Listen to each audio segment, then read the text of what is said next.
ikiretso ujya ukimenya oyo urangarura ikiretso reba uko bavuga umutsima yego ndabireba uko umubyeyi abakurungira muri amwuko mu nkono yego cyangwa mu cyungo yego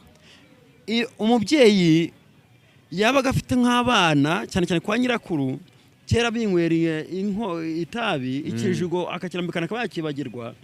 nka wa mwana mukuru ako kantu kuba yatora inkono ye y'itabi akayimuzanira yego yamumenyeraga ikiretso